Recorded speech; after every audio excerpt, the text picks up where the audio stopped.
Subhanallah walhamdulillah wa la ilaha illallah wallahu akbar. Assalamu alaikum wa rahmatullahi wa barakatuh. Urmatlı musulman jurtum.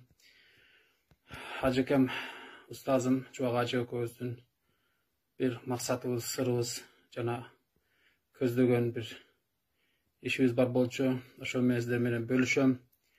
Buyursa bul iş menen men ömrümün ayağına çeyin küreşöm jana hacıkeme bergen uadalarımды atkaram. Çuagacı mufti bolup turan учурда капыстан мага звонок келди. Калоо десем Çuagacı özünün nazikliği menen Yusuf Damlam manga bir kelip ketiң dedi. Makul anan diplomlarınızı ala kelingиz dedi. Suyungan maydan diplomlarımды alıp bardım. Muftidin kabuldamasında boldum. Kirip anan ököz meni surap anan diplomlarımı görüp öte jakşı dep anan muraselim boyunca azın olaq bir jarım saat, bir saatga jetpegen vaqtda köz mayektешtik жалгыз. Ustaz aytты, ушул илимиңизди Кыргызстанга таркатыңыз. İslam Üniversiteti men сүйлөшүп койдум дейт. Ушул жерге келип, балдарга кошумча сабак өтүп, мураселимини сиз окуттуңуз деди. Устаздын сунушу менен 2 жыл катарынан İslam Üniversitette kээ бир устаздар жана окуучуларга кошумча сабак кылып, мураселимиден сабак өттүк. Андан кийин İman fondu бүткүл Кыргызстандагы 3000ге жакын имамды окутарда дагы Чуак устаздын сунушу менен ушул мурас илими ошол устаздарга, имамдарга окутулууга сунушталган, кабыл алынган. Анан 3 жыл бою катарынан бүткүл Кыргызстандагы бардык имаммын дегендин баарына мурас илиминин 6 сааттык программасын окутканбыз. Эң негизгиси бул жерде коомубузда болуп жаткан ысырап коочулукту жоюу болчу. Adaletlүүлүк, тактык жана ошол өлгөндөн кийинки калган малдын мураскорлоруна толук түрдө шариаттын көрсөткөн жолу менен бөлүп берүү болчу. Устаз менен мен кез-кезде жолугуп турчумун. Ушул иштер боюнча буюрса мына элибиз иманга келди, көп түшүнүктөр пайда болду, көп жерде желбей калды деп бири-бирибизге ушундай бир сырлашып турчубуз. Бул менин жеке өзүмдүн мамилем болчу. Кысасы мурас илимин жайылтуу жана аны ишке ашыруу жана элдерди өлгөн жерден жебегенге багыттоо айтуу мага болгон тапшырма болчу. Ошентип экөөбүз кээде устаздан мурас жөнүндө суроолор болсо Yusuf'a bargıla, Yusuf Damlaga bargıla dep жооп берген видеолор дагы бар. Анан биз деле мисалга талак жөнүндө же бир финанс боюнча, же бир мамиле боюнча билген нерсебизди бардык эле дамналар, молдолор Чуак устаздан сураңыздар, Чуак устаз эмне дептир, ошону угуңуздар деп айтабыз. Ошондой эле бул илимди мен билбем, же ал илимди, мурас илимди ал билбейт деген сөз эмес. Дамналар кайсы багытты алган болсо, ошол дамнага жиберишет, ал такшы алсын, ошол нерседе ошол илими өссүн, тажрыйба көбөйсүн деген мамиле болот. Ошондуктан урматтуу жамаат, мынау артында дагы 2 видео кошом. Экөөбүздүн пикирибиз, экөөбүздүн көздөгөн максатыбыз дана ачык дагы белинип турат. Устаз экөөбүздүн айткан сөзүбүз. Өлгөн жерден, кечиресиздер, колум колтурап кетип атат. Өлгөн жерден жеген мурас бөлүштүрмөйүнчө жана жетим балдар калган болсо арам болбойт деп шарият кылган маселеге мен Аллахтын айтканынын себебинен, пайгамбар саллаллаху алейхи вассаламдын айткан себебинен Чуак устаз менен ушундай убадалашып, кыргыз элине ушул ысырап коочулуктан тыябыз деген баягы максаттын себебинен өлгөнгө чейин күрөшөм. Кээ бир алымдар бар, кээ бир устаздар бар, ушул нерсеге басым жасап, жегенге болот, жеп эле жүргөн табабыз деп ушул ысырап коочулуктан тыйылбай келет. Мына ушул видеону ким көрүп жаткан болсо, Аллахтын буйругу деп, пайгамбарыбыздын сүннөтү деп, болбоду дегенде Чуак устаздын дагы айткан сөзү деп амал кылыңыздар. Өлгөн жерден жебеңиздер. Маркум каза болгон жерден мурасы бөлүштүрүлсүн. Мураш бөлүштүрүү бул өтө зарыл нерсе. Калган мал мүлктү арам жол менен бири-бириңиздерден акыңыздар жеп албаңыздар. Анан имамдарга, айылдык имамдарга, молдолорго ошондой кээ бир айылдар бар, ошо курстарга катышкан, муфтияттан сертификат алган имам фондудан өттү деп. Бирок тилекке каршы өлгөн жерлерде бул нерседен тыйыла албай келет. Ошондой болгон имамдарга жеке WhatsApp'га болсо да ушул видеону жибериңиздер. Бул нерседен биз кайтпайбыз. Жана өлгөн жерден жанагы исрапкорчулуктан тыюуга мен бел байлагам.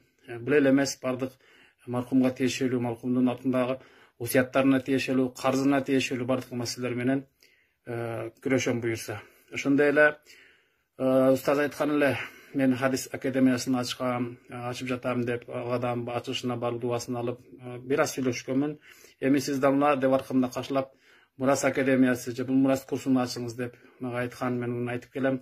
Медресебиз мына бүтүп калды, буюрса имамдарды, окууну бүткөн шакирттерди Мурас илими боюнча жогорку даражадагы хадистерди чыгарып, ушу тойдогу жана каза болгон жердеги баягы ысырапкорчулукту жойсок, биздин элибиздин алкымы, жеген тамагы таза болот, жана адал рызкы болот, жана экономика өсөт деген сөз. Ушуга устаздын көптөгөн айткан сөздөрү келет.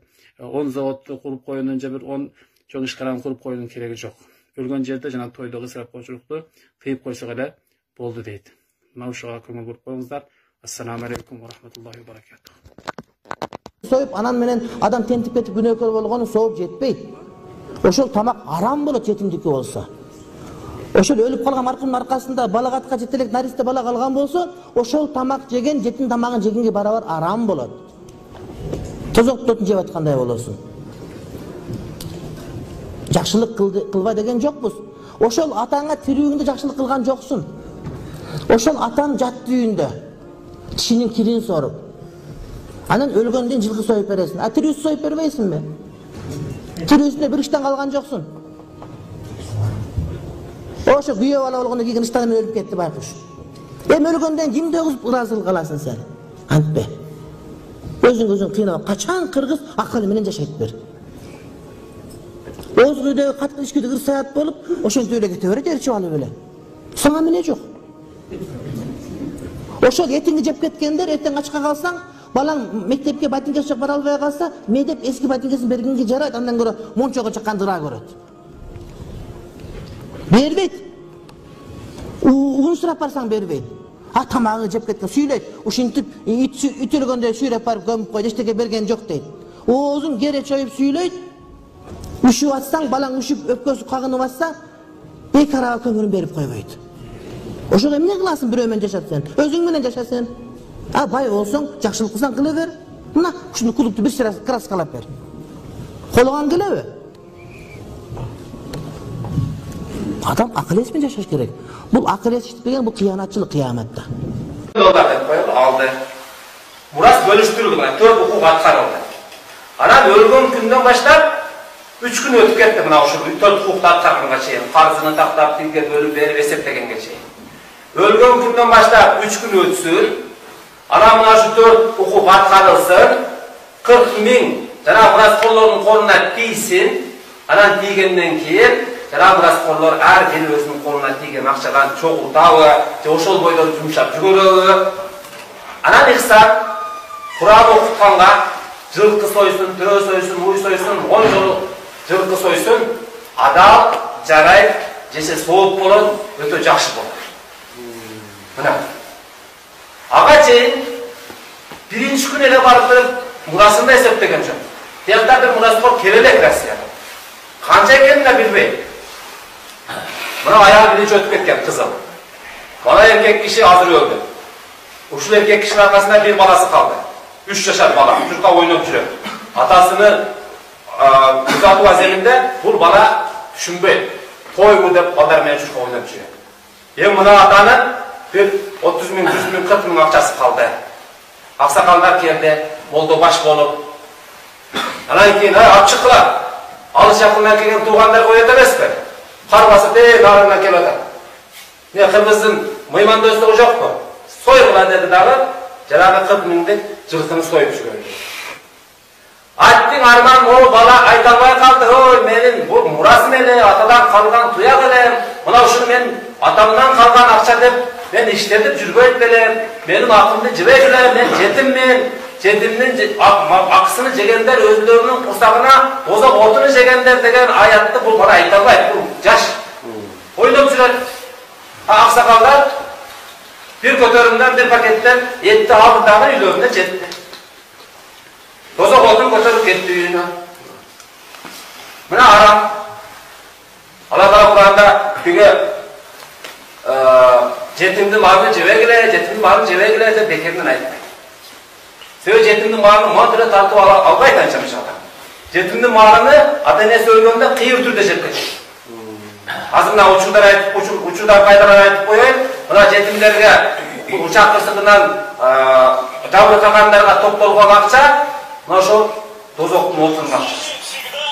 Oşol bağlarga jetpeyle, oşol jetimlerge jetpeyle, başka muraskorları, je şu çoğultup atkanlar jep koya turan bolsa, Allah öz saktasın. Azapты en tez çakıra turgan nerse mına oşol.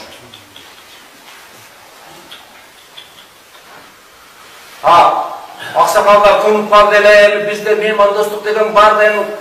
Yok. 3 gün geçeyin çıdamız. Muras bölüştürülsün. Andan keyin kalanasa jеңiz. Jana 40 minglik bardığını soyup çıkıyorsun. 40 ming жылkı soysun. Ha, boyu verir. Ağa şey bolboyt. Ne üçün bolboyt? Je jetimdin akısın jep atar. Je mına 4 hukuktu atkarуу wajip. Wajipti atkarылгандыктан makruh tahrimiga çıkıp ketdi.